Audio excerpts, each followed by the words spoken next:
Hey everyone, this is Katy Anderson, Youth Director at Beaver Lodge Alliance Church. Uh, this week's video is actually on mental health awareness. So May, as some of you may know, is Mental Health Awareness Month. And just as I had a really hard time thinking of what to do this week. Coming up with video ideas is hard, doing a video is hard. But it really struck me just yesterday, just how acutely aware I think we all are right now, just about mental health. And just while maybe like this quarantine kind of pandemic has given us some rest, I think it's also messed with some of us in ways that are unsettling.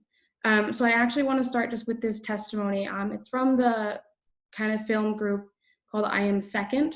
And it's just these people that just share their testimonies, and they're really raw and really real. And I watched a bunch of them, but this one I felt just really kind of encapsulated what I wanted to talk about. So we're going to watch this, and then I'm just going to kind of wrap up just on this end. So if you just bear with me here. Well, actually, an officer is here to arrest you back to jail. They take me to county jail, and I was in a purple jail cell. I was with a bunch of guys, and two guys were arguing over a toilet paper roll. At that moment, I thought, this is not what I'm made for. I absolutely deserve to be here, but I don't belong here. And I no longer had the drugs and alcohol to blame it on. I was completely stone cold sober, and here I was sitting in a jail cell.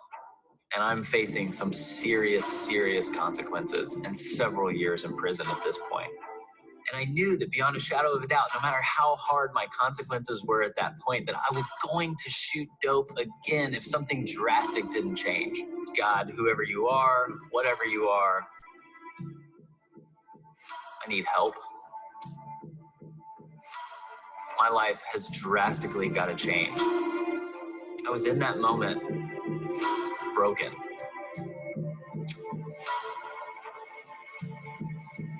And that's when I hit rock bottom.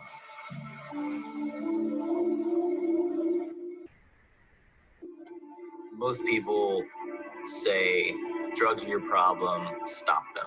Well, really, for a dope fiend like myself, drugs are a solution. You take away those drugs, and now we've got problems. I thank God that I had 13 months of incarceration, and I needed every minute of that to have a fighting chance. And so it's a fight. I got out. I got released into a homeless shelter. I just knew I needed help. I still wanted to shoot dope. The world is a trigger when you're early in recovery. Drive by a gas station, you walk into a bathroom, it's a good place to shoot dope. I needed to do something drastic, trying to find places and groups to go to get some hope, and I just wasn't getting a lot of it. And so I said I would go to one last group, and I wanted to look for a sponsor. I need to look for a mentor to help guide me. I'm getting to my wit's end at this point. And so I look around, I didn't really hear anything crazy inspirational that I thought, yes, I want to give my life to one of these people to help walk me through recovery. And I walked outside, and I surveyed the area as everybody's out there smoking cigarettes. And I just thought, I just don't think I can do this. I don't think recovery is for me.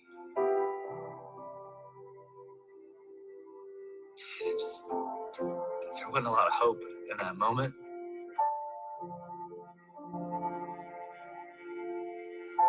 So I start walking to my car,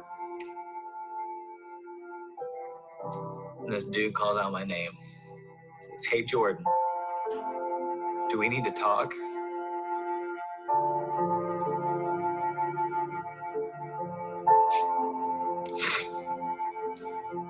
And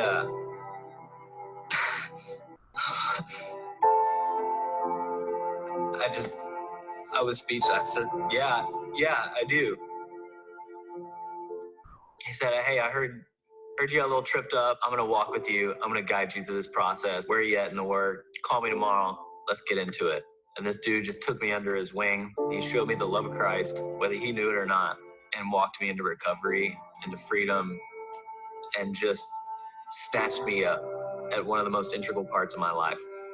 And I'll be forever grateful for that man.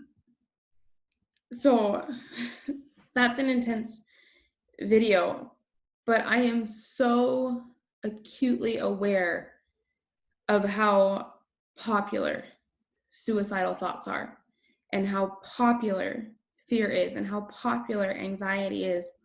Some days that is all you hear about, and a lot of times that is all you are thinking about. And I want it to be so clear that in that testimony, it wasn't this one sentence that turned his life around.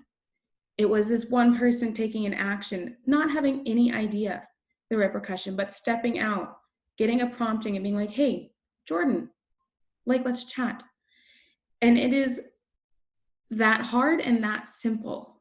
My first year of university, one of my really dear friends committed suicide.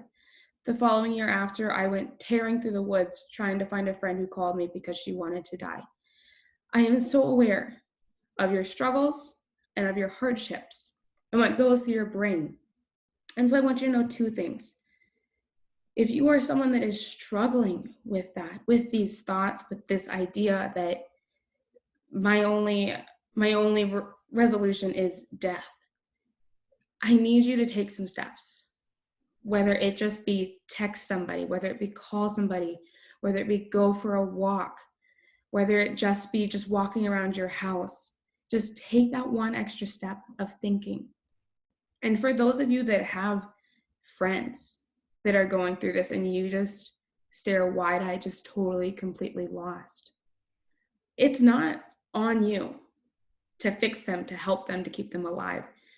That is not your job. That is not your responsibility. Your responsibility is to listen to the prompting of Jesus into your heart.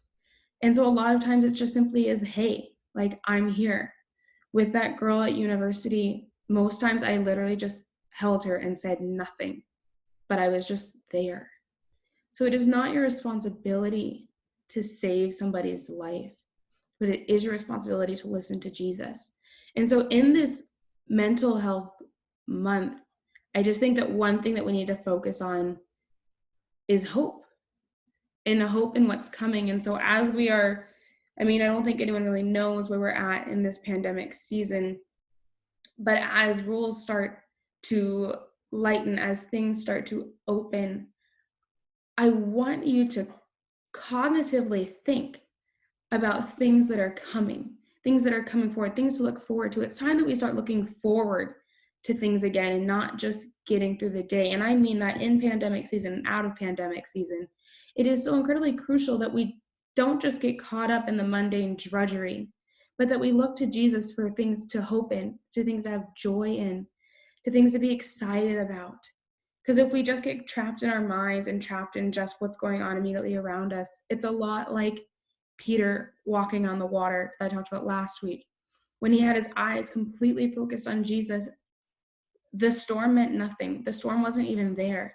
But the moment he took his eyes from Jesus, he fell into the water. The waves crashed down on him. The weight crashed down on him. And the same thing applies in Mental Health Awareness Month. I know it is a tricky gray area that does not have a complete formula. And trust me, I sincerely wish that it does. But our eyes and our hearts need to remain fixed on Jesus. So if you are wondering, I don't even know what that means, I don't even know where to begin, Facebook message me, text me, call the church. Like, we are so here for you in this time. Just because our doors are closed doesn't mean phones are closed. We live in a technological era where there are so many possible ways to get help and to contact somebody and just to talk. So reach out. Maybe you have a friend who's struggling and you don't know what to do and you need advice. Reach out. Let's make this mental health month just a time of reaching out and reconnecting.